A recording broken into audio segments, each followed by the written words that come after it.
সেগুলিকে তারা গোপনে রেখে বলে 4-এর একটা মানতে হবে, 130 ফরজ আর 4 মাযহাব 4 ফরজ। কথা বুঝতে পারলেন? ফরজ তো দূরের কথা, সুন্নত মুস্তাহাব এই কথাটি ইমাম থেকে প্রমাণ করে দেন। আমি ফরজ চাইছি না, শুধু ইমাম থেকে প্রমাণ করতে হবে যে 4-এর একটি মানা মুস্তাহাব, এই একটি উক্তি চাই আমি। বিশুদ্ধ কিতাবে মানে ইমাম সাহেবের লিখা কিতাবে, ইমাম সাহেবের লিখা কিতাবে অথবা ইমাম সাহেবের ছাত্রের লিখা কিতাবে।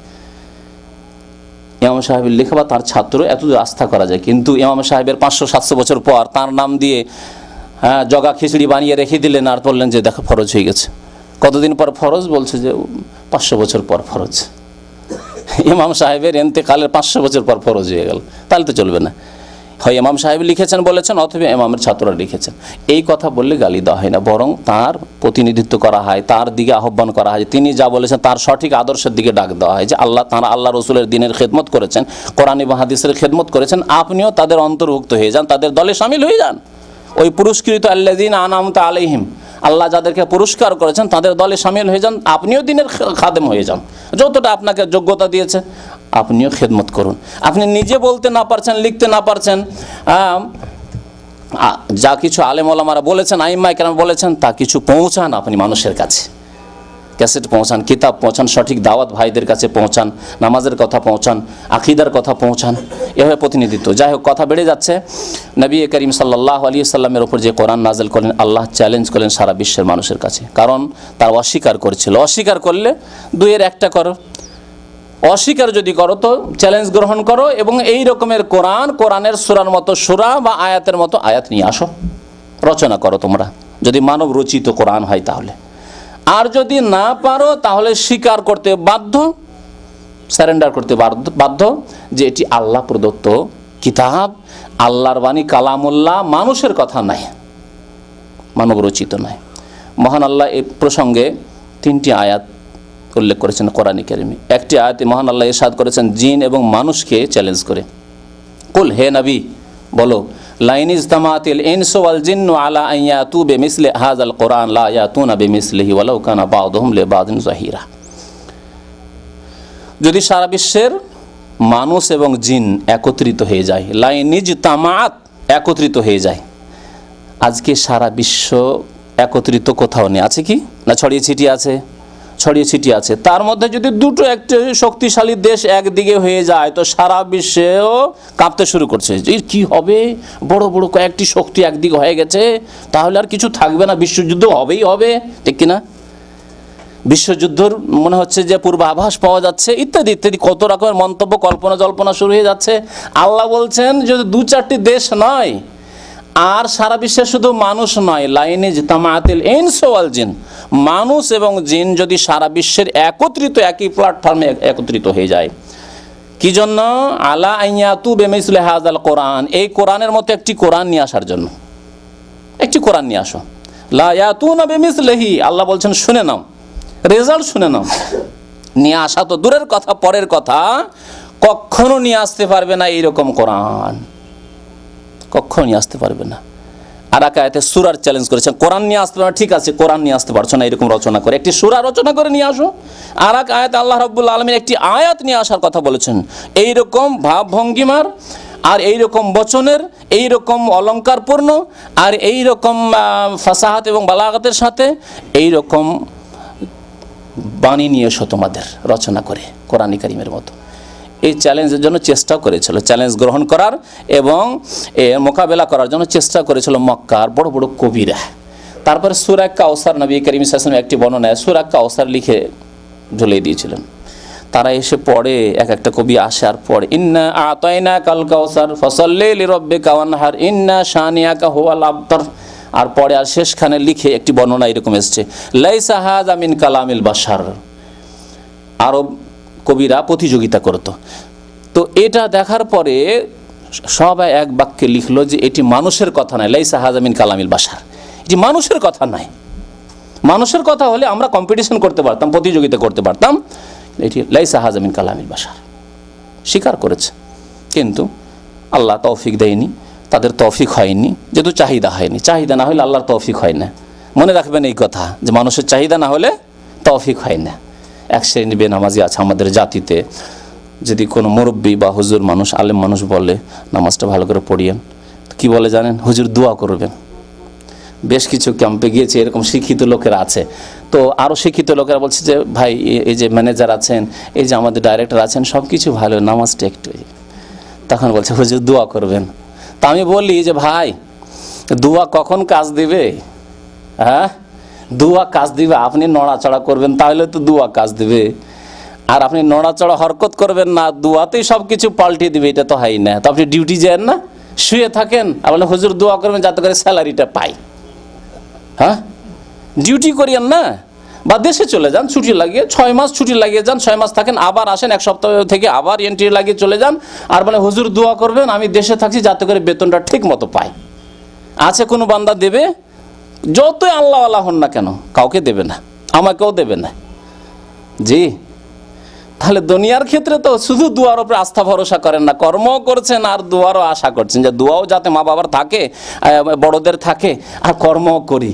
আর দিনের ক্ষেত্রে নামাজ পড়েন, হুজুর দোয়া করবেন, কি কেমন কোন কথা হইল? জি, অন্তরে সততা নেই। অন্তরে যদি সততা থাকে তো আল্লাহ তৌফিক দেবেন, এই কথাটি ভালো করে মনে রাখবেন। আর এমনিতে তৌফিক হয় না। তৌফিক কাকে দেন? আল্লাহ, যারা অন্তরে সততা দেখেন। ইয়ালামিল্লাহু ফি কুলুবিকুম খায়রা, আল্লাহ কোরআনে বলছেন তোমাদের অন্তরে যদি আল্লাহ কল্যাণ উপলব্ধি করেন, দেখতে পাচ্ছেন তোমাদের অন্তরে কল্যাণ আছে, তোমাদের অন্তর পরিষ্কার, তোমাদের অন্তর আল্লাহর দিকে ধাবিত, কিন্তু ভুল ভ্রান্তি হয়ে যাচ্ছে, তাহলে আল্লাহ তোমাদের কি করবেন? কল্যাণ দান করবেন, তাহলে কল্যাণ দান করবেন। তো কথা আগে বাড়ায়, আল্লাহ রাব্বুল আলামিন আরো বলছেন যে লা ইয়াতুনা বিমিসলি ওয়ালাউ কানা বা'দুহুম লিবা'দিন যাহিরা, সারা বিশ্বের মানুষ মিলে এবং জিন মিলে যদি একে অপরের সাহায্যে লেগে পড়ে, তবু কোরআনের মতো কোনো কিতাব গ্রন্থ রচনা করতে পারবে না। এই কোরআনকে আল্লাহ শুধু নাজিল করেননি, বরং এই কোরআনের হেফাজতের দায়িত্ব নিয়েছেন। হেফাজতের দায়িত্ব নিয়েছেন। সারা বিশ্বের মুসলিম যদি হেফাজত না করে, আল্লাহ কাকে দিয়ে হেফাজত করে সেটি আল্লাহর কাজ। আল্লাহ রাব্বুল আলামিন, চিন্তা করুন আপনি আল্লাহর কারখানায় কীরকম হয়। কোরআন নাজেল হলো কোথায়? প্রথম নাজেল হলো কোথায়? মক্কায় নাজেল হওয়া শুরু হলো। তারপরে মক্কার লোকেরা কোরআনের হেফাজত করলো। কারা হেফাজত করলো? প্রথমখানে মদিনার লোকেরা হেফাজত করলো, ঠিক কিনা বলেন? আজকে কোরআন নাজেল হলো মক্কা মদিনায়, লক্ষ লক্ষ হাফেজ সুদূর মিশরে রয়েছে, সুদূর ইন্দোনেশিয়া রয়েছে। আন্তর্জাতিক প্রতিযোগিতা মক্কা মুকাররমে প্রতি বছর হয়। দেখেন, কোরআনের হাফেজ ফার্স্ট হচ্ছে ইন্দোনেশিয়া থেকে, কোনো বছরে বাংলাদেশ থেকে, কোনো বছর মেসর থেকে, কোনো বছর ইরাক থেকে, কোনো বছর কোথা থেকে, সৌদি আরব থেকেও হচ্ছে, অন্যান্য দেশ থেকে হচ্ছে। তাহলে আল্লাহ রাব্বুল আলামিন কীভাবে কোরআনের হেফাজত করছেন? কোরআনের কপিগুলিকে যদি শেষও করে দেয়, কোনো শক্তি নেই যে কোরআনের কপি পৃথিবী থেকে শেষ করে দিবে। তারপরে ধরেই নিলাম, সাপোজ, হ্যাঁ ধরেই নেন, ধরেও যদি নেন লক্ষ লক্ষ হাফেজ রয়েছে, তাদের অন্তরে কোরআন আছে, মুছে দেওয়া যাবে? অসম্ভব। আমেরিকান ইহুদিরা একটি জাল কোরআন তৈরি করেছে, তার নাম দিয়েছে আল ফুরকানুল হক। ফুরকানুল হক নাম দিয়েছে, বুঝছেন? আরবি ভাষায় লিখেছে আরব ইহুদি খ্রিস্টানদেরকে দিয়ে, ইসরায়েলের আরব ইহুদিরা রয়েছে, সিরিয়া লেবানন এসব ইহুদি নাসারারা রয়েছে, তাদেরকে দিয়ে ওখানে ভাড়া করে তাদেরকে দিয়ে লেখা হয়েছে, রচনা করা হয়েছে। আর এটি হচ্ছে, বলছে এটি হচ্ছে বিকল্প কোরআন, আর এটি হচ্ছে আসল এই শতাব্দীর জন্য। আর ওই আগের কোরআন চলবে না, কারণ আগের কোরআনে জিহাদ আছে, আগের কোরআনে বহু বিবাহ আছে, আগের কোরআনে নারী পুরুষের পার্থক্য আছে। আর বর্তমান যে বিশ্বায়ন বলা হচ্ছে, তাই না, বিশ্বায়ন, সারা বিশ্বকে একরকম করে দেওয়া হয়, যে বিশ্বায়নের পিছনে লেগেছে ইহুদি নাসারারা। তারা বলছে যে এতে নারী পুরুষ আবার কি? মানুষ মানুষ মানুষ মানুষের পাশে ঘুমায়, ঘুমাবে নারী পুরুষ? মানে মানুষ মানুষের সাথে চলাফেরা করে, বন্ধু বান্ধবের সাথে উমরায় গেলেন, ওই রকমই নারী পুরুষ। একটা নার্স দাম্মামের আপনি যেখানে লিভ টুগেদার, যেটা হচ্ছে পশ্চিমা ইউরোপ আমেরিকান যেটি সভ্যতা, পাশবিক সভ্যতা, কুকুর ছাগলের যে সভ্যতা, জঙ্গলের জানোয়ার জন্তুর যে সভ্যতা, লিভ টুগেদার, ঠিক কিনা, মানে একসাথে বসবাস করো, এই যে চালু করতে হবে, সেই জন্য কোরআন এই কোরআন যা আল্লাহ নাজেল করছে এই কোরআন থাকলে হবে না, তাই তারা কোরআন রচনা করেছে। আর এই কোরআনকে পরিকল্পনা তাদের এই যে ইংলিশ মিডিয়ামগুলি রয়েছে, আর বিশেষ করে মিশনারি স্কুলে যে খ্রিস্টান মিশনের স্কুলগুলি রয়েছে, এইগুলিতে বাই ফোর্স বাচ্চাদেরকে পড়াইতে হবে, সিলেবাসে দিয়ে দিবে। আর আপনি আপনার ছেলেকে তো স্বপ্ন দেখছেন ডাক্তার করার, ইঞ্জিনিয়ার করার, আর ডাক্তার ইঞ্জিনিয়ার করাতে হলে ওই স্কুলে পড়াইতে হবে, ওই স্কুলে পড়াইতে হবে, ওখানে সিলেবাসে তো ওই ফুরকানুল হক আছে, ও জাল কোরআন পড়িয়ে আপনার ছেলের মগজ ধলাই করবে যে ওই কোরআন আর চলবে না, এখন মডিফাই করা কোরআন পাওয়া গেছে। বুঝতে পারছেন? ইহুদি নাসারাদের রচিত কোরআন। জি। আর বিশেষ করে যারা স্বর্গ মনে করে পশ্চিমা দেশগুলিতে চলে যাচ্ছে, তাদের ছেলে মেয়েদেরকে প্রথম পড়ানো হবে যে নাও ফুরকানুল হক পড়ো। জি। সাবধান, সতর্ক, সজাগ হইতে হবে। আগে বলেছি অমাতুখ, তাদের অন্তরে যা আছে আরো অনেক বেশি। এগুলি বহিঃপ্রকাশ জাল কোরআন তৈরি করে মুসলিম সমাজে ছেড়ে দেওয়া, মুসলিম ছেলেদেরকে, কচি কাচাদেরকে পড়ানো এবং তাদের ব্রেন ধোলাই করে দেওয়া। এমনিতে তাদের বড়রাই তো, বুদ্ধিজীবীরা তো ধোলাই হয়ে গেছে মাথা, আর তারা কমিউনিস্ট না হয় ধর্ম নিরপেক্ষ সেকুলার হয়ে গেছে। আর তার উপর বাচ্চাদেরকেও যদি, যাদের রক্তে রয়েছে ওই রকম সতেজতা, সেই রক্তকেও যদি মেরে দেওয়া হয় ফুরকানুল হক জাল কোরআন পড়িয়ে, তাহলে এই জাতির অস্তিত্ব থাকবে কোথায়? তবে আল্লাহ হেফাজত করেন কোরআনের। এই জাল কোরআন দিয়ে সঠিক কোরআনকে মুছে দেওয়া যায় না, আল্লাহ এর দায়িত্ব নিয়েছেন। ওয়াসাদাকাল্লাহু ওয়া রাসূলুহু, আল্লাহ এবং তার রাসূলের কথা চিরসত্য, চিরসত্য। আল্লাহ সত্য বলেছেন, আল্লাহ রাসূল সত্য বলেছেন, এতে আমাদের ঈমান রয়েছে। কি বলছেন আল্লাহ রাব্বুল আলামিন? ইন্না নাহনু নাযালনা যিকরা ওয়া ইন্না লাহু লাহাফিজুন, নিশ্চয় আমি জিকির নাযিল করেছি। জিকির কোরআন, প্রথমে কোরআনকে আল্লাহ ওয়া ইন্নাহু লাযিকরুল লাকা, তোমার জন্য এটি উপদেশ। কোরআন হচ্ছে উপদেশ, জিকির। আর তার ব্যাখ্যা হচ্ছে হাদিস, তাও জিকির।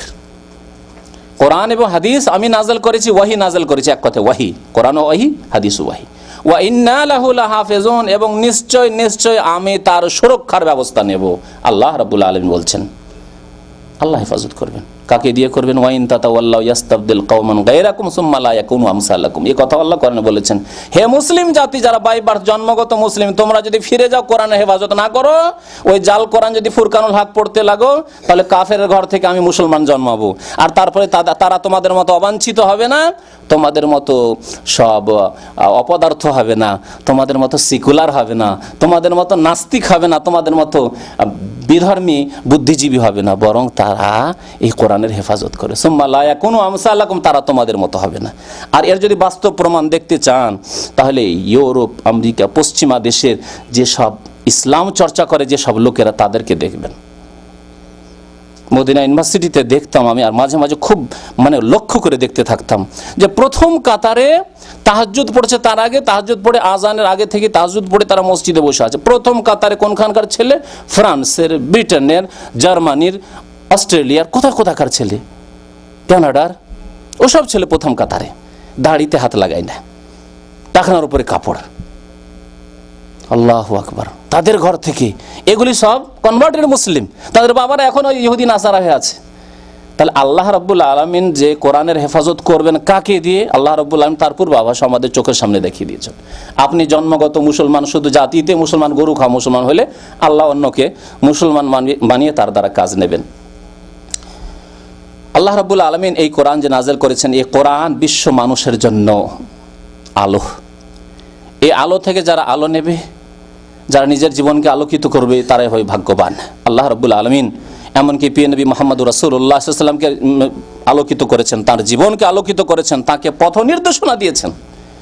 আল্লাহ রাব্বুল আলামিন ইরশাদ করেছেন, ওয়া কাযালিকা আওহায়না ইলাইকা রূহাম মিন আমরিনা, অনুরূপভাবে তোমার কাছে আমার কিতাব, গ্রন্থ নাযিল করেছি। এখানে আল কোরআনকে রূহ বলে আখ্যায়িত করা হয়েছে। কোরআনের বহু নাম রয়েছে, তার মধ্যে একটি নাম হচ্ছে আর রূহ।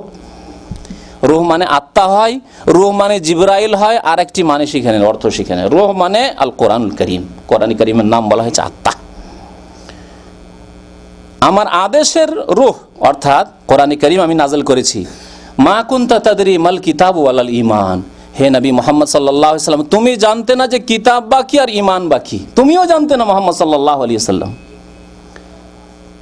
কোরআন আমপাড়ার আয়াত অনেকের মুখস্থ আছে, আলাম ইয়াজিদকা ইয়াতীমান ফাআওয়া ওয়া ওয়াজাদাকা দাল্লান ফাহাদা। আল্লাহ বলছেন তোমাকে পথ হারা, দিশে হারা পেয়েছিলাম, তুমি দিশে হারা ছিলে। আল্লাহ আব্দুল মুতালিবের ধর্ম মানবো, পূর্বপুরুষের ধর্ম মানবো, না ইহুদিদের ধর্ম মানবো, না খ্রিস্টানদের ধর্ম মানবো, না ইরানি অগ্নিপূজকদের ধর্ম মানবো, কোনটি সত্য? এই যে 360টি মূর্তির পূজা হচ্ছে কাবার চারিদিকে, এই কি আর ধর্ম? এই ধর্ম আল্লাহ তুমি পছন্দ করো? বিব্রত অবস্থায় নবী করিম সাল্লাল্লাহু আলাইহি ওয়াসাল্লাম ওয়াজাদাকা দাল্লান, পথ হারা, কোন দিকে যাব? আল্লাহ কি বলছেন? ফাহাদা। সুতরাং আল্লাহ কি করলেন? পথ প্রদর্শন করলেন, গাইড করে দিলেন যে মুহাম্মদ ইকরা বিসমি রাব্বিকাল্লাযী খালাক, সে স্রষ্টার নাম পড়ো যিনি তোমাকে সৃষ্টি করেছেন, সারা বিশ্বকে সৃষ্টি করেছেন। আল্লাহ রাস্তা দেখিয়ে দিলেন। তাই আল্লাহ বলছেন মা কুনতা তাদরি মাল কিতাব ওয়ালাল ঈমান, তুমি জানতে না যে কিতাব বা কি আর ঈমান কি। আল্লাহ রাব্বুল ওয়ালাকিন জাআলনাহু নূরান নাহদি বিহি মান নাশা, তবে এই আলো আমি নূর নাজিল করেছি, এর দ্বারা যাকে ইচ্ছা আমি হিদায়াত দান করে থাকি, যাকে ইচ্ছা হিদায়াত দান করে থাকি। ওয়া ইন্নাকা লাতাহদি ইলা সিরাতিন মুস্তাকিম, সূরা সূরা আয়াত নম্বর 52। আল্লাহ রাব্বুল আলামিন প্রিয় নবী মুহাম্মদ রাসূলুল্লাহ সাল্লাল্লাহু আলাইহি ওয়াসাল্লামের অনুসরণ করা ফরজ করেছেন, এবং এই অনুসরণ যারা করবে, নবী করিম সাল্লাল্লাহু আলাইহি ওয়াসাল্লামকে অনুসরণ করা মানে তার পদাঙ্কের অনুসরণ করা, পেছনে পেছনে চলা, তাকে ফলো করা। যেই ব্যক্তি নবী করিম সাল্লাল্লাহু আলাইহি ওয়াসাল্লামের মতো জীবন তৈরি করবে। আমাদের দেশের মানুষরা নবীর সুন্নত মানে 2-4টি সুন্নত জানে, নবীর সুন্নত মানে টুপি লাগায়, এই সুন্নতটি আছে, এই সুন্নতটি আমাদের দেশে আছে। দাড়ির সুন্নতটা কিছু আছে, কিছু নেই, কিন্তু টুপির সুন্নত আছে। এই সুন্নতটি খুব বাড়াবাড়ি। আবার টুপি কেমন হইতে হবে এই নিয়ে এত বাড়াবাড়ি, আল্লাহু আকবার। এই ঝগড়াতে মেতে আছে। নবীর সুন্নত মানে 2-4-5টি সুন্নত নাই, মসজিদ মাদ্রাসার সাথে লাগানো সুন্নত, জিকিরের সাথে সুন্নত, আর সুন্নতের জায়গায় সব বিদআত ধরে আছে, এইসব সুন্নত নাই। সুন্নত মানে হচ্ছে জীবন আদর্শ। নবী করিম সাল্লাল্লাহু আলাইহি ওয়াসাল্লাম তো আমার জীবন আপনার জীবন হবে, এই হচ্ছে মুসলিম। ফটোকপি হইতে হবে, ফটোকপি তো বুঝছেন নিশ্চয়, এই জামানায় একটা কাগজ দিয়ে ফটোকপি করলে যদি হুবহু না আসে আর কিছু লেখা আসে, ফটোকপি কবুল করবেন? পয়সা দেবেন ফটোকপি করতে গিয়ে? না বলবেন জাল করে দিলে তুমি, আমার ফটোকপিতে কিছু লেখা আছে আমার ছেলের নামের বার্থ সার্টিফিকেট, আর তুমি আর এক নাম দিয়ে তুমি ফটোকপি করে, চলবে? চলবে না। তো নবীর সুন্নতের অনুসরণ মানে হচ্ছে নবী করিম সাল্লাল্লাহু আলাইহি ওয়াসাল্লামের ফটোকপি হইতে হবে প্রত্যেক মুসলমানকে। এ হচ্ছে ইত্তেবা। যে ইত্তেবা করলে আল্লাহ কি দান করবেন? মহান আল্লাহ ইরশাদ করেছেন সূরা আলে ইমরান আয়াত নম্বর 31-এ, কুল ইন কুনতুম তুহিব্বুনাল্লাহ ফাত্তাবিউনি ইউহিব্বুকুমুল্লাহ। হে নবী, যদি তোমরা আল্লাহকে ভালোবাসো আর এ ভালোবাসার দাবি করো, তাহলে এর প্রমাণ দাও কিসের মাধ্যমে? ফাত্তাবিউনি, প্রিয় নবী মুহাম্মদ রাসূলুল্লাহ সাল্লাল্লাহু আলাইহি ওয়াসাল্লামের অনুসরণের মাধ্যমে, নবীর ফটোকপি হওয়ার মাধ্যমে। নবীর ফটোকপি যদি হতে পারো। এখন প্রত্যেকে চিন্তা করেন যে নবী করিম সাল্লাল্লাহু আলাইহি ওয়াসাল্লামের টাকরার নিচে কাপড় ছিল, ফটোকপি? হ্যাঁ বলেন, ফটোকপি না জালিয়াতি? দাড়ি ছিল না? যদি বলে কেউ বলে নবীর দাড়ি ছিল না, মানবেন? রেগে মাথা খারাপ করে দেবেন আপনি। অথচ আপনি ওই নবীর তরিকায় না। নবী করিম অকথ্য ভাষা বলতে, নবী করিম সাল্লাল্লাহু আলাইহি ওয়াসাল্লাম ফিল্মের সাথে কোনো সম্পর্ক ছিল? গান বাজনা ফিল্মকে শয়তানের বাদ্য কি বলেননি নবী করিম সাল্লাল্লাহু আলাইহি ওয়াসাল্লাম? ফটোকপি। নবী করিম সাল্লাল্লাহু আলাইহি ওয়াসাল্লাম মৃত্যু সজ্জায় ইন্তেকালের সময় বলছেন আসসালাত আসসালাত আসসালাত, আমাকে উঠিয়ে নিয়ে চলো। কাঁধে ভর দিয়ে আব্বাস আর আলীর কাঁধে ভর দিয়ে জামাতে এসে দাঁড়িয়ে থাকতে পারছেন না, বসিয়ে দেওয়া হচ্ছে। আর আমরা সুস্থ থেকে ভাত রান্না করতে করতে জোহর নামাজ ছাড়ি, ঘুমিয়ে ফজর নামাজ ছাড়ি। হিসাব করেন তো মাসে 30 দিনে কয়দিন ফজর নামাজ জামাতে পড়েন? ফটোকপি। হ্যাঁ, ফটোকপি। কোথা থেকে ইত্তেবা সুন্নাত? কোথা থেকে সুন্নাত ইত্তেবা? মানে বছরে একবার মিলাদ করবো তখন টুপি পরে নেবো। হ্যাঁ, যখন জলসা হবে মিলাদ মাহফিল হবে তখন টুপি লাগে, একবারে জীবনেও নামাজ পড়ে না, এমনকি ওই রাতেও নামাজ পড়ে না। যেদিন মিলাদ মাহফিল করছে জলসা করছে সেই দিনও নামাজ পড়ে না, আর টুপি লাগিয়ে হচ্ছে সুন্নাত। কোথাকার সুন্নাত এগুলি? আল্লাহ রাব্বুল আলামিন বলছেন যে যদি আল্লাহর সাথে ভালোবাসার দাবি করো, যখন ভালোবাসার দাবি করলে প্রমাণ পেশ করতে হয়। আমরা সবাই জানি যাদের দাম্পত্য জীবনে আছে, শুধু স্ত্রীকে টেলিফোনে বলছে খুব ভালোবাসি খুব ভালোবাসি, তোমার জন্য ঘুম আসে না ঘুম আসে না, আর যাওয়ার সময় 2 বছর 3 বছর পর ছুটি যাচ্ছে না, এই 2 বছর কষ্ট দিলেন তাকে, আর একটি গয়না পর্যন্ত নিলেন না তার জন্য, একটি ঘড়ি পর্যন্ত নিলেন না। ভালোবাসি কই? প্রমাণ কোথায়? প্রমাণ কোথায়? তাহলে সবুত প্রুফ পেশ করতে হবে যে সত্যি ভালোবাসো, তার প্রমাণ করতে হবে। ফাত্তাবিউনি, রাসূলের ভালোবাসার প্রমাণ করতে হবে ইত্তিবার মাধ্যমে, ফটোকপি হওয়ার মাধ্যমে। ইউহিব্বুকুমুল্লাহ, তাহলে আল্লাহ কি দেবেন? দাবি করলে আল্লাহর ভালোবাসা, প্রমাণ দিলে নবীর ইত্তিবার মাধ্যমে, অনুসরণের মাধ্যমে, নবীকে ফলো করার মাধ্যমে, তাহলে আল্লাহ রাব্বুল আলামিন এখন প্রতিদান দেবেন। ইউহিব্বুকুমুল্লাহ, আল্লাহ তোমাকে ভালোবাসতে লাগবেন। আল্লাহু আকবার। আল্লাহ ভালোবাসতে লাগলে চিন্তা আছে কোনো চিন্তা? আল্লাহ ভালোবাসবেন, আল্লাহ দোয়া শুনবেন, আল্লাহ ভালোবাসবেন, আল্লাহ হেফাজত করবেন। কি চান আপনি আল্লাহর কাছে? যেহেতু আল্লাহ ভালোবাসছেন, আল্লাহর মাহবুব আপনি, আল্লাহর হাবিব আপনি, আল্লাহর খলিল, আল্লাহর বন্ধু আপনি, আল্লাহর ওলি আপনি, এর নামই তো আল্লাহর ওলি, আল্লাহর দোস্ত। ইউহিব্বুকুমুল্লাহ, আল্লাহ তোমাকে ভালোবাসতে লাগবে। ওয়া ইয়াগফির লাকুম যুনুবাকুম, এবং তোমাদের গুনাহ খাতা আল্লাহ মার্জনা করে দেবেন। আল্লাহু আকবার। আরো আল্লাহ রাব্বুল আলামিন রাসূলুল্লাহ সাল্লাল্লাহু আলাইহি ওয়াসাল্লামের যদি কেউ আনুগত্য করে, তার কথা মোতাবেক জীবনযাপন করে, তার আদর্শ মোতাবেক জীবনযাপন করে, তাহলে তাকে জান্নাত দেওয়ার ওয়াদা করেছেন। সফল কাম করবেন, এই ওয়াদা প্রতিশ্রুতি আল্লাহ রয়েছে। মহান আল্লাহ ইরশাদ করেছেন, ওয়া মান ইউতিল্লাহ ওয়া রাসূলাহ, যে ব্যক্তি আল্লাহ এবং রাসূলের আনুগত্য করলো, ইউদখিলুহু জান্নাতিন তাজরি মিন তাহতিহাল আনহার, এমন জান্নাতে আল্লাহ রাব্বুল আলামিন প্রবিষ্ট করবেন, দাখিল করবেন, যার নিম্ন দেশে রয়েছে অনেক অনেক ঝর্ণা প্রবাহিত, নহর প্রবাহিত। আরো মহান আল্লাহ ইরশাদ করেছেন যে রসুলের আনুগত্য করলে আল্লাহরই আনুগত্য করা হয়। রসুলের কথা মানলে আল্লাহর কথাই মানা হলো। রসুলের কথার আল্লাহর কথায় কোনো পার্থক্য নেই, বিভাজন নেই, দুটি এক। কারণ আল্লাহর ইবাদত বান্দেগি রাসূলের তরিকা ছাড়া সম্ভব নয়, রাসূলের আদর্শের বাস্তবায়ন ছাড়া সম্ভব নয়। মহান আল্লাহ ইরশাদ করেছেন,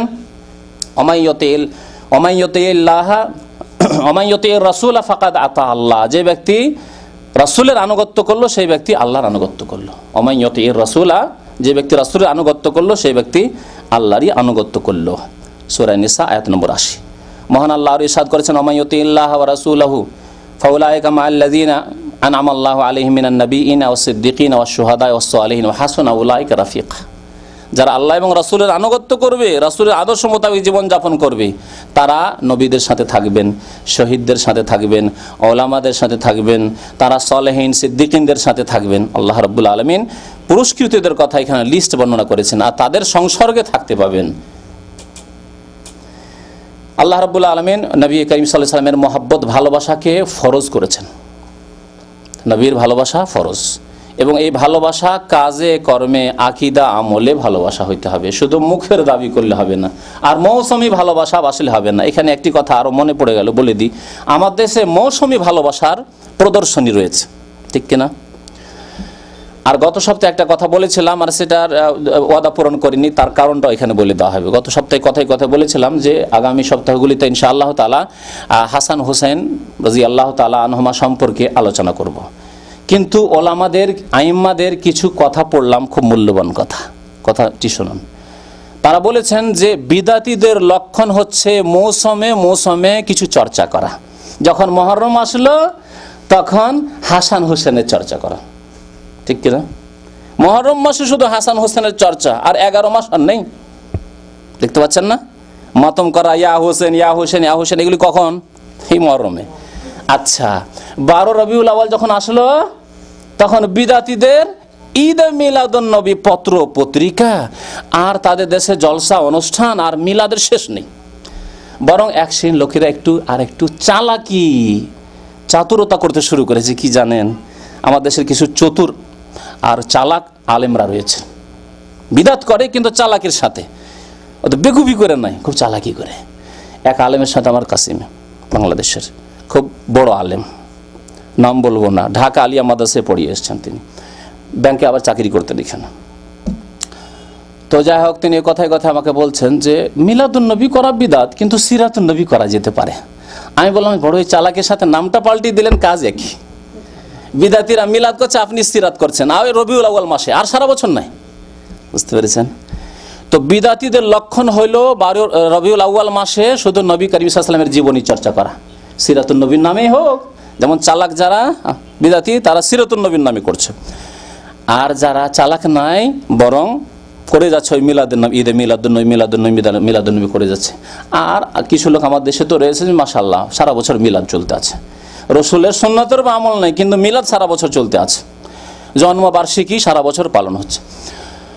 তো বিদাতীদের লক্ষণ হচ্ছে মৌসুমে কিছু কাজ করা, মুহররম আসলে এই বিদাতগুলি করা, আর 12 রবিউল আউয়াল আসলে মিলাদের বিদাত করা, বা নবী সাল্লাল্লাহু আলাইহি ওয়াসাল্লামের জীবনী চর্চা করা। পক্ষান্তরে কোরআন এবং সুন্নাহর অনুসারী আহলে ইলম যারা উলামায়ে কেরাম, সালাফে সালেহিন, সাহাবায়ে কেরাম, তাবেঈন, তাদের জীবনী পড়ে দেখুন। তাদের কথা হচ্ছে যে সৎ লোকদের জীবনী চর্চা কখনো কখনো হতেই থাকবে, যে কোনো মৌসুমে হতে থাকবে, যে কোনো মৌসুমে হতে থাকবে, কোনো খাস মৌসুমে নয়, যাতে করে তাদের সাথে আমাদের সম্পর্ক থাকে, তাদের মতো আমাদের জীবন গড়ে তুলতে পারি। আমরা রাসূলের মতো জীবন গড়ে তোলার জন্য সারা বছর নবী সাল্লাল্লাহু আলাইহি ওয়াসাল্লামের জীবনী চর্চা করব। প্রত্যেক মাসে না হলে 2 মাসে হোক, বরং প্রতি সপ্তাহে, প্রতিদিনে আমার পড়াশোনার যে রুটিন থাকবে, শোনার রুটিন থাকবে, তার মধ্যে শুনবো, পড়ার রুটিন থাকবে, তাতে কিছু সিরাত পড়বো, যেমন তফসির পড়বো, হাদিস পড়বো, ফিকহ পড়বো, তার সাথে সাথে কিছু নবী সাল্লাল্লাহু আলাইহি ওয়াসাল্লামের জীবনী পড়বো। এইরকম রুটিন থাকবে, তাহলে নবী সাল্লাল্লাহু আলাইহি ওয়াসাল্লামের জীবনীর সাথে, আদর্শের সাথে সবসময় আমাদের সম্পর্ক থাকবে। ভালো করে কথাটা বোঝার চেষ্টা করেন। কিন্তু পক্ষান্তরে বছরে একবার খুব করে নবী সাল্লাল্লাহু আলাইহি ওয়াসাল্লামের জীবনী চর্চা করলাম, আর সারা বছর কোনো সম্পর্ক নেই তার সাথে। বছরে একবার হাসান হোসেন করলাম, তারপরে সারা বছর আর তাদের আদর্শের সাথে তারা কি জন্য আল্লাহ রাস্তায় জীবনকে উৎসর্গ করেছেন, তারা এই মুসিবতের কেন সম্মুখীন হয়েছিলেন, এই হককে যে জয়ী করতে হবে, সত্যকে প্রতিষ্ঠিত করতে হবে, হক কথা বলতে হবে, যদিও পৃথিবীতে কিছু কষ্ট আসে, এই আদর্শকে টিকিয়ে রাখার জন্য সবসময় তাদের জীবনের কিছু কিছু চর্চা হওয়া উচিত। আহলে সুন্নাত ওয়াল জামাত, কোরআন এবং হাদিসের অনুসারীদের এইটি তরিকা। সেজন্য বিদআতীদের তরিকার বিরোধিতা করা উচিত। উলামায়ে কেরাম বলছেন বিদআতীদের তরিকার আদর্শের বিরোধিতা করা উচিত। যেমন অমুসলিমদের বিরোধিতার জন্য নবী করিম সাল্লাল্লাহু আলাইহি ওয়াসাল্লাম বহু ক্ষেত্রে বিরোধিতা করতে বলেছেন। এই এমনকি মুহররমের রোজা দুটো রাখতে হবে, তারা একটা রাখে, ইহুদিরা একটা রাখে। তাহলে বিদআতীদের তরিকার বিরোধিতা যদি না করেন, তারা মিলাদ করছে আর ওই সময় আপনি অনুষ্ঠান করছেন, শুধু মিলাদের নাম দিলেন, সিরাতুন নবীর নাম দিলেন, তো একই কাজ তো করলেন আপনি। হাসান হোসেন হাই হোসেন করে একশনের লোকেরা মাতম করছে, আর সেই সময় সেই বেদনাগুলিকে, সেই শোকগুলিকে কিসসা কাহিনীর মাধ্যমে আমরাও জাগিয়ে তুললাম। বিদআতীদের লক্ষণ তাদের সাহায্য সহযোগিতা করা হলো না। কিন্তু আমাদের যেটা তরিকা রয়েছে কোরআন এবং হাদিস ভিত্তিক তরিকা, যে 4 খলিফার আলোচনা হয়ে গেছে, জীবনী চর্চা করা হয়ে গেছে গত বছরে, ইনশাআল্লাহ তাআলা এবার তারপরে হাসান হোসেনের আলোচনা আসবে, আরও সাহাবিয়াতদের আলোচনা আসবে, ফাতেমার আলোচনা আসবে, যেমন আয়েশার আলোচনা আসবে, তেমনি খাদিজার আলোচনা আসবে রাদিয়াল্লাহু তাআলা আনহুম আজমাইন। এইভাবে ইনশাআল্লাহ তাআলা আমরা নবী করিম সাল্লাল্লাহু আলাইহি ওয়াসাল্লাম, সাহাবায়ে কেরাম, সাহাবিয়াতের জীবনী চর্চা করব। তো আল্লাহ রাব্বুল আলামিন নবী করিম সাল্লাল্লাহু আলাইহি ওয়াসাল্লামের ভালোবাসাকে ফরজ করেছেন। ভালোবাসা বাঁচতে হবে এবং এই ভালোবাসার প্রমাণ দিতে হবে। আল্লাহ রাব্বুল আলামিন খুব শক্ত বাণী উচ্চারণ করে কোরআনে কারীমে ইরশাদ করেছেন সূরা তাওবায়, কুল ইন কানা আবাউকুম ওয়া আবনাউকুম ওয়া আজওয়াজুকুম ওয়া ইখওয়ানুকুম ওয়া আজওয়াজুকুম ওয়া আশিরাতুকুম ওয়া আমওয়ালুন ইকতারাফতুমুহা ওয়া তিজারাতুন তাখশাউনা কাসাদাহা ওয়া মাসাকিন তারদাউনা আহাব্বা ইলাইকুম মিনাল্লাহি ওয়া রাসূলিহি ওয়া জিহাদিন ফি সাবিলিহি ফাতারাব্বাসু হাত্তা ইয়াতি আল্লাহু বিআমরিহি। আয়াত বড়, খুব সংক্ষেপে বলছি এর সার কথা। আল্লাহ রাব্বুল আলামিন বলছেন যে তোমাদের বাবা মা, তোমাদের দাদা দাদি, নানা নানি, তোমাদের ছেলে মেয়ে, সন্তান সন্ততি, তোমাদের ভাই বোন, তোমাদের স্ত্রী, তোমাদের স্বামী, তোমাদের আত্মীয় স্বজন, বংশবলী, আশিরাতুকুম, তোমাদের ধন সম্পদ, তোমাদের ব্যবসা বাণিজ্য, তোমাদের বাড়ি, মাসাকিনা তারদাউনা, বাড়িঘর, অট্টালিকা যেসব পছন্দ করো, যদি এগুলিকে খুব ভালোবাসো, আল্লাহ এবং রাসূলের উপর প্রাধান্য দান করো পার্থিব এসব ভোগের বস্তুকে, তাহলে কি হবে? আল্লাহ এবং রাসূলের চাইতে বেশি ভালোবাসো যদি এই পার্থিব জীবনকে, ফাতারাব্বাসু, তাহলে প্রতীক্ষা করো, অপেক্ষা করো, হাত্তা ইয়াতি আল্লাহু বিআমরি, যতক্ষণ পর্যন্ত আল্লাহ রাব্বুল আলামিনের আদেশ না এসে যায়, আযাবের আদেশ। তার নবী করিম সাল্লাল্লাহু আলাইহি ওয়াসাল্লামকে যদি ভালোবাসা না যায় কাজে কর্মে আকীদা আমলে, তাহলে আল্লাহর আযাবের প্রতীক্ষা করতে হবে। এই হচ্ছে কোরআনের কথা, সূরা তাওবা আয়াত নম্বর 24। মহান আল্লাহ রাব্বুল আলামিন প্রত্যেক রাসূলকে সম্মানিত করেছেন এবং যত রাসূল পৃথিবীতে পাঠিয়েছেন সমস্ত রাসূলকে সেই যুগের শ্রেষ্ঠ করে, উত্তম করে পাঠিয়েছেন। আপনি প্রত্যেক যুগকে নিয়ে নেন আর সেই যুগের নবীকে নেন, সেই যুগের নবীর চাইতে সৎ মানুষ আর কেউ হতো না। এইভাবে আল্লাহ রাব্বুল আলামিন সমস্ত আম্বিয়া এবং রাসূলকে শ্রেষ্ঠত্ব দান করেছেন এবং সবাইকে ভালোবাসার আর সবার অনুসরণ করার আল্লাহ রাব্বুল আলামিন আদেশ করেছেন। মহান আল্লাহ সূরা বাকারা আয়াত নম্বর 285 শেষ আয়াতের আগের আয়াতে ইরশাদ করেছেন, প্রত্যেক নবীর প্রতি ঈমান নিয়ে আসতে হবে। কুল্লুন আমানা বিল্লাহি ওয়া মালাইকাতিহি ওয়া কুতুবিহি ওয়া রাসূলিহি লা নুফাররিকু বাইনা আহাদিম মির রাসূলিহি, সমস্ত রাসূলের প্রতি ঈমান নিয়ে আসতে হবে, আল্লাহ রাব্বুল আলামিন ইরশাদ করেছেন। এবং আল্লাহ রাসূলদের আল্লাহ সাহায্য করে থাকেন, আল্লাহ রাসূলদের আল্লাহ সাহায্য করেন। এই ওয়াদা আল্লাহ রাব্বুল আলামিন করেছেন। মানুষ আমি সাহায্য করব না, সেটা তার পরিণাম আমি পাবো। সাহায্য করলে আল্লাহ আমাকে সম্মানিত করবেন, আপনাকে সম্মানিত করবেন। আল্লাহ রসুলদের সাহায্য করবেন না, আল্লাহ লাঞ্ছিত করবেন। কিন্তু আল্লাহ রাব্বুল আলামিন তার রসুলদের সাহায্য করবেন। মহান আল্লাহ এই প্রসঙ্গে ইরশাদ করেছেন, ইন্না লানানসুরু রুসুলানা, নিশ্চয় আমি আমার রসুলদেরকে সাহায্য করে থাকি। আল্লাহ রসুলদের সাহায্য করেন। ওয়াল্লাযীনা আমানু ফিল হায়াতিদ দুনিয়া, এবং ঈমানদার যারা মুমিন মুসলিম তাদের সাহায্য করে থাকি। তাহলে আল্লাহ রসুলদের সাহায্য করেন, আর রসুলের প্রতি যারা ঈমান নিয়েছে তাদের সাহায্য করেন, সত্যি যারা মুমিন তাদের। ফিল হায়াতিদ দুনিয়া, ইহকালেও, দুনিয়াতে আল্লাহ সাহায্য করেন। দেখেন নবী করিম সাল্লাল্লাহু আলাইহি ওয়াসাল্লামের কিভাবে আল্লাহ সাহায্য করলেন। যেই নবী 8 বছর আগে বিতাড়িত নির্বাসিত হয়ে মক্কা থেকে লুকিয়ে 3 দিন গুহায় লুকিয়ে থেকে তারপরে আবার অন্য রাস্তা ধরে দক্ষিণ দিকে উল্টো রাস্তা ধরে ইয়ামানের দিকে যাওয়ার পরে আবার ফিরে লোহিত সাগরের কিনারা তারপরে মদিনা পৌঁছেছেন। মদিনার যেটি প্রসিদ্ধ রাস্তা সেই রাস্তা বাদ দিয়ে হিজরতের ঘটনা জানেন। আর সেই নবীকে আল্লাহ 8 বছর পরে সসম্মানে বিজয় পুরুষ করে মক্কায় প্রবিষ্ট করছেন, দাখিল হচ্ছেন তিনি, এবং বলছেন তোমাদেরকে মার্জনা করে দিলাম, ইযহাবু ফাআনতুমুত তুলাকা, তোমাদেরকে ছেড়ে দিলাম, মাফ করে দিলাম, লা তাসরিবা আলাইকুমুল ইয়াউম, তোমাদেরকে আজকে তিরস্কার করব না, তোমাদেরকে ধিক্কার দেব না, তোমাদের জন্য নিরাপত্তা রয়েছে। সাল্লাল্লাহু আলাইহি ওয়াসাল্লাম। আল্লাহ কিভাবে রাসূলদের সাহায্য করেন, রাসূলদের সাহায্য করেন, মুমিনের সাহায্য করেন দুনিয়াতেও আখিরাতেও। সুতরাং আজকে পশ্চিমা দেশের কিছু দেশে যে নবী করিম সাল্লাল্লাহু আলাইহি ওয়াসাল্লাম সম্পর্কে যেসব বেয়াদবি করা হয়েছে, বেয়াদবির ছবি পেশ করা হয়েছে, কার্টুন পেশ করা হয়েছে, তার প্রতিশোধ আল্লাহ অবশ্যই গ্রহণ করবেন। ইন্না লানানসুরু রাসূলানা, বলুন ইনশাআল্লাহ। ইনশাআল্লাহ তা আল্লাহ প্রতিশোধ নেবেন। এবং একটি কথা এর আগে আমি একটি আলোচনায় বলেছিলাম, এই কথাটি ইমাম ইবনে তাইমিয়া রাহমাতুল্লাহ আলাইহি লিখেছেন যে আল্লাহ রাব্বুল আলামিন নিজের ক্ষেত্রে বেশি ধৈর্য ধারণ করেন, কিন্তু তার হাবিবের ক্ষেত্রে ধৈর্য ধারণ করেন না। নবী করিম সাল্লাল্লাহু আলাইহি ওয়াসাল্লামকে কেউ যদি কষ্ট দেয় তো দ্রুত আল্লাহ প্রতিশোধ নেন। পক্ষান্তরে আল্লাহকে গালি দেয়, আল্লাহকে কষ্ট দেয়, আল্লাহর সাথে ঠাট্টা ব্যঙ্গ কেউ যদি করে তো আল্লাহ রাব্বুল আলামিন তার হিকমতে ছাড়ও দিতে পারেন, কিন্তু অপরের ক্ষেত্রে ছাড় দেন না। তো আল্লাহ রাব্বুল আলামিন অবশ্যই প্রতিশোধ নেবেন।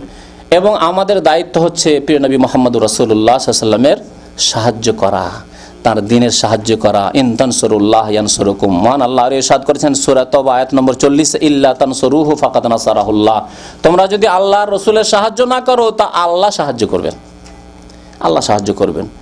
আর তারপরে ঘটনা স্মরণ করিয়ে দিয়েছেন হিজরতের ঘটনা। ইজ আখরাজাহুল্লাযিনা কাফারু, কাফেররা যখন নির্বাসিত করলো, বিতাড়িত করলো মক্কা নগরী থেকে। সানিয়া স্নাইন ইজ হুমা ফিল গার, দুইজন একসাথে গুহায় গিয়ে, সুর পাহাড়ের গুহায় আশ্রয় নিলেন আবু বকর সিদ্দিক রাদিয়াল্লাহু তাআলা নবী করিম সাল্লাল্লাহু আলাইহি ওয়াসাল্লামের সাথে। ইজ ইয়াকুলু লিসাহিবি লা তাহজান ইন্নাল্লাহা মা'ানা, এবং সঙ্গীকে বলছেন, অর্থাৎ আবু বকর সিদ্দিক রাদিয়াল্লাহু তাআলা আনহুকে নবী করিম সাল্লাল্লাহু আলাইহি ওয়াসাল্লাম বলছেন যে চিন্তা করিও না, আল্লাহ আমাদের সাথে রয়েছেন। কোন প্রসঙ্গে বলেছিলেন? যেই সময় আবু বকর সিদ্দিক রাদিয়াল্লাহু তাআলা দেখছেন যে চারিদিকে কাফেররা চলে এসেছে, এমন কি তারা একটু যদি নিচের দিকে মাথা করে দেখে তাহলে আমরাকে দেখে ফেলবে। ইয়া রাসূলুল্লাহ, কি অবস্থা হবে? আল্লাহ রাসূলকে বাঁচাও, রাসূল যদি আজকে শেষ হয়ে যান তাহলে দিন কিয়ামত পর্যন্ত শেষ হয়ে যাবে, এই দিনের আলো যে মক্কায় জ্বলেছিল তা নিভিয়ে যাবে। এই চিন্তায় আবু বকর সিদ্দিক রাদিয়াল্লাহু তাআলা, হাদিসে রয়েছে, অত্যন্ত কাঁদাকাটি করছেন। নবী করিম সাল্লাল্লাহু আলাইহি ওয়াসাল্লাম সান্ত্বনা দিচ্ছেন, লা তাহজান ইন্নাল্লাহা মা'ানা, চিন্তা করিও না, আল্লাহ আমাদের সাথে রয়েছেন। কথা লম্বা হয়ে যাচ্ছে, কিন্তু কয়েকটি আয়াত আপনাদেরকে শোনাই। আল্লাহর রসুলের যারা শত্রু তাদের সম্পর্কে আরো শোনেন। ওয়াল্লাযিনা ইউযুনা রাসূলাল্লাহি লাহুম আযাবুন আলীম, মহান আল্লাহ ইরশাদ করেছেন যারা আল্লাহর রসুলকে কষ্ট দিয়ে থাকে তাদের জন্য কঠোর শাস্তি রয়েছে। সূরা হিজর আয়াত নম্বর 95। মহান আল্লাহ ইরশাদ করেছেন একটি আয়াত, মুজিজার আয়াত, দেখুন, ইন্নাল্লাযিনা ইউযুনাল্লাহা ওয়া রাসূলাহু লা'আনাহুমুল্লাহু ফিদ দুনিয়া ওয়াল আখিরা ওয়া আ'আদ্দা লাহুম আযাবাম মুহিনা। মহান আল্লাহ সূরা আহজাব আয়াত নম্বর 57-তে, কত আয়াত নম্বর 57। আর ডেনমার্কের যে মাল সামান যে বয়কট করার জন্য সবাই যে লেখা হচ্ছে তাতে দেখবেন মাল সামানের নম্বর কত দিয়ে শুরু হচ্ছে? 57 দিয়ে। দেখছেন কোরআনের কেমন মুজিজা। আর এই আয়াত এই পাপী অপরাধীদের উপর ফিট হচ্ছে। শুনুন আয়াত, আল্লাহ রাব্বুল আলামিন বলছেন, ইন্নাল্লাযিনা ইউযুনাল্লাহা ওয়া রাসূলাহু, নিঃসন্দেহে যারা আল্লাহ এবং রাসূলকে কি করবে? কষ্ট দেবে, তাদের জন্য 3টি শাস্তির কথা আল্লাহ বলেছেন। লা'নাহুমুল্লাহু ফিদ দুনিয়া, দুনিয়াতেও আল্লাহ রাব্বুল আলামিনের অভিসম্পদ লানত গজব নাজিল হবে, আল্লাহ লানত। আর কি ওয়াল আখিরা, পরকালেও লানত। আর ওয়া'আদ্দা লাহুম, তাদের জন্য আল্লাহ তৈরি করে রেখেছেন, প্রস্তুত করে রেখেছেন আযাবাম মুহিনা, অপমানজনক লাঞ্ছনাকর শাস্তি, আযাব। আয়াত নম্বর 57। আর তাদের মাল সামানের নম্বর, দেশের নম্বরে হচ্ছে 57। দেখছেন কেমন আল্লাহ রাব্বুল আলামিন কোরআনের মুজিজা, দেখুন অলৌকিকত্ব। এই আযাব তাদের জন্য রয়েছে। মহান আল্লাহ আর ইরশাদ করছেন নবী করিম সাল্লাল্লাহু আলাইহি ওয়াসাল্লামের হেফাজত করবেন। বরং একটি কথা আমি চিন্তা করছি মনে মনে, যে নবী করিম সাল্লাল্লাহু আলাইহি ওয়াসাল্লাম সম্পর্কে এই বেয়াদবি কথাবার্তা বলায় আমাদের নেক আমল বেড়ে গেছে। দেখেন কত দুরুদ বেশি পড়া হচ্ছে, কত নবীর চর্চা বেশি হচ্ছে, নবীর সম্পর্কে বেশি বেশি চর্চা হচ্ছে। যত নাম আসছে ততবার সাল্লাল্লাহু আলাইহি সাল্লাম বলছি, তাহলে নবীর মর্যাদা বাড়ছে আর আমাদেরও আল্লাহর পক্ষ থেকে রহমত বেড়ে যাচ্ছে, ঠিক কিনা? কারণ নবীর জন্য যত বেশি বেশি দরুদ পাঠ করব, সালাম পাঠ করব, তার মর্যাদা উঁচু হবে, হবে না? আর ঠিক তেমনি একবার যদি দরুদ সালাম পাঠ করি তাহলে 10 বার আল্লাহর রহমত আমাদের উপর নাজিল হবে, ঠিক কিনা? তাহলে কাফেররা নবী করিম সাল্লাল্লাহু আলাইহি ওয়াসাল্লামের সাথে এই রকমের বেয়াদবি করে, তার সাথে ব্যঙ্গচিত্র করে, তার এইসব অশালীন কথাবার্তা লিখে ক্ষতি করেনি, লাভ করে দিয়েছে মুসলিম জাতির প্রিয় নবী মুহাম্মদুর রাসূলুল্লাহ সাল্লাল্লাহু আলাইহি ওয়াসাল্লামের। কত বেশি দরুদ পাঠ করছেন আপনি নিজের কথাই চিন্তা করুন। যখনই নাম আসছে বরং আরো মহব্বতের সাথে বারবার রিপিট করছেন সাল্লাল্লাহু আলাইহি ওয়াসাল্লাম। আপনার ইবাদত বেড়ে যাচ্ছে, আপনার নবীর ভালোবাসা বেড়ে যাচ্ছে। বেনামাজি, অনেক বেনামাজিকে দেখছি, তার ঈমান মনে হচ্ছে নবীর ভালোবাসা আমার চাইতে বেশি দেখা যাচ্ছে। তাহলে মুসলিম জাগছে, মুসলিম ফিরছে ইসলামের দিকে, মুসলিম নবীর দিকে ফিরে আসছে, নবীর সুন্নতের দিকে ফিরে আসবে। আজকে ফিরে আসবে নবীর ভালোবাসার দিকে, কালকে নবীর সুন্নতের দিকে ফিরে আসবে ইনশাআল্লাহ। আজকে নবীর ভালোবাসার নামে ফিরে আসবে, কালকে নামাজের দিকে, মসজিদের দিকে ফিরে আসবে ইনশাআল্লাহ। ফায়দা হচ্ছে না? হচ্ছে না? অবশ্যই ফায়দা হবে। আল্লাহ রাব্বুল আলামিন আরো বলছেন, হে নবী আল্লাহু ইয়াসিমুকা মিনান নাস, মানুষ থেকে আল্লাহ তোমার হেফাজত করবেন। আরো মহান আল্লাহ রাব্বুল আলামিন ইরশাদ করেন, ইন্না শানিআকা হুয়াল আবতার। কোন আয়াত এটি? সূরা কাউসার। আল্লাহ বলছেন তোমার দুশমন যারা, তোমার শত্রু, তারাই হচ্ছে লেজ কাটা মাদর। লেজ কাটা মানে তাদের ভবিষ্যৎ নাম নেওয়ার কোনো লোক থাকবে না। মক্কার আবু জাহাল, আবু লাহাবের নাম নেওয়ার কোনো লোক আছে? প্রজন্ম আছে, জেনারেশন আছে? জেনারেশন নেই। পক্ষান্তরে আল্লাহ রসুলের নাম নেওয়ার লোক কত পৃথিবীতে। আল্লাহু আকবার। নবী করিম সাল্লাল্লাহু আলাইহি সাল্লামকে তারা তিরস্কার করতো, তোমার মেয়ে সব ছেলে নেই, মেয়ে মারা গেলে শেষ, বিয়ে দিয়ে দিলে শেষ। তখন আল্লাহ এই আয়াত নাযিল করে, তোমাদের ছেলে থেকেও কোনো কাজে আসবে না, ইন্না শানিআকা হুয়াল আবতার। তো নবীর দুশমন যারা, নবীর শত্রু যারা নবী করিম সাল্লাল্লাহু আলাইহি ওয়াসাল্লাম সম্পর্কে এসব বেয়াদবি কথাবার্তা লিখেছে, বলেছে, প্রচার করেছে, তাদেরকে প্রতীক্ষা করতে হবে যে তারাই লেজ কাটা একদিন হবে ইনশাআল্লাহ তাআলা। আর সেই দেশে ইনশাআল্লাহ তাআলা আল্লাহ রাব্বুল আলামিনের কালেমা লা ইলাহা ইল্লাল্লাহ মুহাম্মাদুর রাসূলুল্লাহর পতাকা উত্তোলিত হবে ইনশাআল্লাহ তাআলা। আল্লাহ রাব্বুল আলামিন ধৈর্য ধরতে বলেছেন। এরকম কষ্ট আসবে, ভাববেন না যে এটি প্রথম কষ্ট বা এইটি শেষ কষ্ট। নবী করিম সাল্লাল্লাহু আলাইহি ওয়াসাল্লামের কষ্টের যদি ইতিহাস তুলে ধরা যায়, তুই এক বড় দাস্তান কাহিনী রয়েছে কষ্টের। যত সৎ লোক তত বেশি কষ্ট হবে। আল্লাহ রাব্বুল আলামিন তাই ধৈর্য ধরতে বলছেন, লা তুবলাউন্না ফি আমওয়ালিকুম ওয়া আনফুসিকুম, তোমাদের পরীক্ষা নেওয়া হবে কষ্ট দেওয়ার মাধ্যমে, বালা মুসিবতের মাধ্যমে, তোমাদের ধন সম্পদের ক্ষেত্রে, জীবন প্রাণনাশের ক্ষেত্রে। ওয়ালা তাসমাউন্না মিনাল্লাযিনা উতুল কিতাবা মিন ক্বাবলিকুম, আর তোমাদের পূর্বে যারা এসেছে, যাদেরকে কিতাব দেওয়া হয়েছে, ইহুদি নাসারা খ্রিস্টান, তাদের পক্ষ থেকে তোমরা কষ্টদায়ক কথাবার্তা শুনবে। অমিনাল্লাযিনা আশরাকু, আর মুশরিক পত্তর, তাদের কাছ থেকে কষ্টদায়ক কথাবার্তা শুনবে। হিন্দুদের কাছ থেকে কষ্টদায়ক কথা শুনবে। শুনতে পেলে যে কলকাতায় কোরআনের বিরুদ্ধে মামলা করা হয়েছে, কেস করা হয়েছে, শুনেছিলেন নিশ্চয়ই। তো এইরকম কষ্টদায়ক কথাবার্তা তোমরা শুনতে পাবে। তবে আজান কাসিরা, বড় কষ্ট তারা দেবে, কিন্তু ওয়াইন তাসবিরু ওয়া তাত্তাকু, তোমরা যদি ধৈর্য ধারণ করো আর আল্লাহকে ভয় করো, ফাইন্না যালিকা মিন আজমিল উমুর, এটি হচ্ছে দৃঢ় প্রতিজ্ঞদের কাজ। দৃঢ় প্রতিজ্ঞা এর নাম ধৈর্য ধারণ করতে হবে। আল্লাহ রাব্বুল আলামিন ধৈর্য ধারণ করতে বলেছেন। নবী করিম সাল্লাল্লাহু আলাইহি ওয়াসাল্লামের ভালোবাসার আদেশ করেছিলেন, তুমিনু বিল্লাহি ওয়া রাসূলি, আল্লাহর প্রতি ঈমান নিয়ে আসবে, রাসূলের প্রতি ঈমান নিয়ে আসবে, ওয়া তুআজ্জিরুহু ওয়া তুওয়াক্কিরুহু, নবী সাল্লাল্লাহু আলাইহি ওয়াসাল্লামের সম্মান প্রদর্শন করবে আর আল্লাহর তাসবিহ পাঠ করতে থাকবে সকাল বিকাল। এ হচ্ছে আল্লাহর তাসবিহ পাঠ, ইবাদত বন্দেগীর সাথে সাথে নবী করিম সাল্লাল্লাহু আলাইহি ওয়াসাল্লামের সম্মান প্রদর্শন করা, এ হচ্ছে একটি ইবাদত, যার কথা আল্লাহ রাব্বুল আলামিন সূরা ফাতহ আয়াত নম্বর 9 উল্লেখ করেছেন। সুতরাং শেষখানে প্রধান মুফতি বলছেন যে এই যে নবী করিম সাল্লাল্লাহু আলাইহি ওয়াসাল্লামের ওপর এই আক্রমণ চালানো হয়েছে এক শ্রেণীর জালেমদের পক্ষ থেকে, এতে মুসলিম বিশ্ব অসন্তুষ্ট এবং মুসলিম বিশ্ব এই অসন্তোষ প্রকাশ করছে পূর্ব পশ্চিমে, এবং তার সাথে সাথে ডেনমার্কের সরকারের কাছে আমরা দাবি করি যে এই পত্রিকা ব্যান করা হোক এবং এই পত্রিকা যারা কর্মকর্তা তাদের ভুল স্বীকার তারা যাতে করে তার অঙ্গীকারবদ্ধ করা হোক তাদেরকে। দেখুন এখন পর্যন্ত তারা ভুল স্বীকার করে না, তাদের শয়তানির সীমা ছড়িয়ে যাচ্ছে। তারা এখনো বলছে যে আমরা ভুল স্বীকার করি না। সরকার কেন ভুল স্বীকার করছে? মার খাচ্ছে অর্থনৈতিক দিক থেকে, তাদের কোম্পানিগুলি বসে যাচ্ছে, মাল সামান বয়কট করছে মুসলিম বিশ্ব। সেই জন্য আজকে ভুল স্বীকার দেখানো হচ্ছে যে ক্ষমা চেয়েছে না। এখনো পত্র পত্রিকার কর্মকর্তারা বলছে যে আমাদের হচ্ছে এই পত্র পত্রিকার স্বাধীনতা, এ হচ্ছে আমাদের বাক স্বাধীনতা, ব্যক্তি স্বাধীনতা। এই জন্য কোন মুসলিম স্কলার এই জন্য বলেছে যে ঠিক আছে, তোমাদের ব্যক্তি স্বাধীনতা আর বাক স্বাধীনতা, তোমাদের জনপল সম্পর্কে এরকম কার্টুন তৈরি করো না, জনপল সম্পর্কে এরকম তোমরা ব্যঙ্গচিত্র পেশ করো না, দেখি তোমাদের বাক স্বাধীনতা কেমন রয়েছে। তোমাদের রানী যে ডেনমার্কের রানী রয়েছে তার ব্যঙ্গচিত্র পেশ করো না, করে দেখিয়ে দাও যে তোমাদের বাক স্বাধীনতায় তোমরা সত্যি তোমাদের আন্তরিকতা আছে না ইসলামের সাথে আর ইসলামের রাসূলের সাথে তোমাদের এই শয়তানি আচরণ। জি, এর কোনো জবাব তাদের কাছে নেই। তারপরে তিনি বলছেন যে তাদেরকে উচিত পানিশমেন্ট দেওয়া উচিত। সরকারের কাছে আমরা তলব করছি যে তাদের উচিত শাস্তি দেওয়া উচিত, যাতে করে আগামীতে এই রকমের দুঃসাহসিকতা কোনো জালেম অন্যায়কারী না হয় যে প্রিয় নবী মুহাম্মদ রাসূলুল্লাহ সাল্লাল্লাহু আলাইহি ওয়াসাল্লাম সম্পর্কে এরকম কটাক্ষ করবে। এই রকমই যে কোনো নবী এবং রাসূল সম্পর্কে এটি আন্তর্জাতিক একটি আইন রয়েছে যে ধর্ম সম্পর্কে, দিন সম্পর্কে কেউ কটাক্ষ করবে না, কোনো অন্যায় কথাবার্তা বলবে না। কিন্তু যখনই মুসলিমের বিষয় আসছে তখন তারা অন্ধ হয়ে যাচ্ছে, ইসলামের বিষয় আসছে তখন তারা অন্ধ হয়ে যাচ্ছে। আল কুফর মিল্লাতুন ওয়াহিদা, কাফের সব এক হয়ে যাচ্ছে, কিন্তু মুসলিম বিশ্ব এক হতে পারে না। আল্লাহ রাব্বুল আলামিন আমাদেরকে যেন নেক আমলের তৌফিক দান করেন। শেষখানে দোয়া করেছেন মুসলিম জাতির জন্য, প্রিয় নবী মুহাম্মদ রাসূলুল্লাহ সাল্লাল্লাহু আলাইহি ওয়াসাল্লামের যেন হেফাজত করেন।